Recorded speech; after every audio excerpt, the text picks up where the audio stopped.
বিজয় দিবস উপলক্ষে মৌলভীবাজারের রাজনগরে 2 দিনব্যাপী অনুষ্ঠিত হয়েছে বিজয় মেলা ও লোকজ উৎসব। গ্রামীণ খেলাধুলার পাশাপাশি ছিল শিশুদের চিত্রাঙ্কন প্রতিযোগিতা, পথনাটক, গ্রামীণ মেলা ও আলোচনা সভা।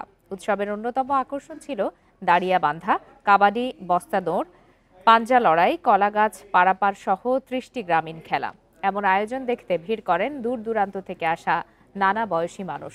আয়োজকরা জানান, নতুন প্রজন্মকে মুক্তিযুদ্ধের সঠিক ইতিহাস জানানো এবং গ্রামীণ খেলাধুলার সাথে পরিচিত করার লক্ষ্যেই এই আয়োজন।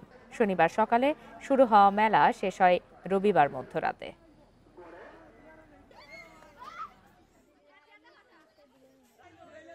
নৃত্য এবং শিল্পীদের মজার মজার অনেক গান, এগুলা আমরা খুব আনন্দের সাথে এগুলা উপভোগ করি। যখন ডিসেম্বর মাস চলে আসে তখন সব ছেলেমেয়েরা অনেক উল্লাসে থাকে যে কবে বিজয় মেলার দিনটা আসবে আর কবে সেই উল্লাসটা করব। মুক্তিযুদ্ধের চেতনা এবং আবহমান বাংলার যে ঐতিহ্য, সেই ঐতিহ্যের ধারাবাহিকতায় এখানে লোকজ নানা আয়োজন নিয়ে আমাদের বিজয় মেলা বসে এবং এই জনপদের সর্বস্তরের মানুষজন, নারী পুরুষ শিশু সর্বস্তরের মানুষজনের এক মিলন মেলায় পরিণত হয়।